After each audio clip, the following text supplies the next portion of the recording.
semua. Kami daripada unit Bahasa Melayu 1.3 ingin membentangkan situasi berikut. Okey. Ciao. Ya.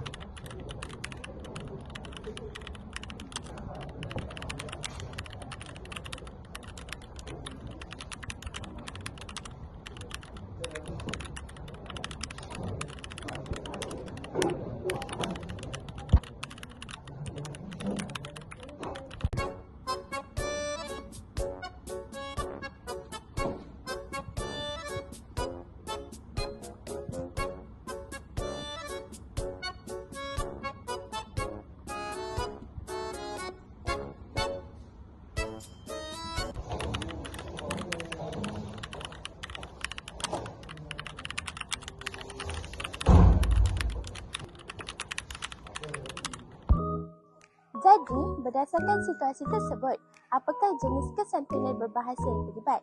Jenis kesantunan berbahasa yang terlibat adalah kesantunan teknologi atau digital yang melibatkan etika berbahasa di media sosial dan kesantunan berkomunikasi di aplikasi mesej. Okey, seterusnya adalah kekurangan ataupun kesalahan yang terdapat dalam kesantunan dalam situasi sebentar tadi.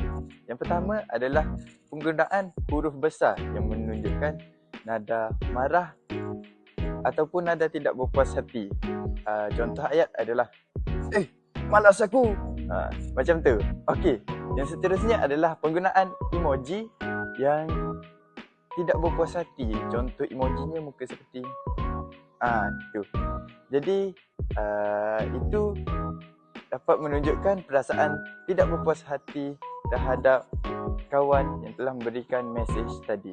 Okey. Ciao. Baiklah, kita beralih kepada soalan yang ketiga. Apakah kesan komunikasi tersebut terhadap individu dan situasi? Baiklah, kesan komunikasi ini termasuklah yang pertama, menyinggung perasaan pelajar yang pertama dan ahli kumpulan yang lain. Yang kedua, mewujudkan suasana yang tegang dan tidak harmoni dalam perbincangan tersebut.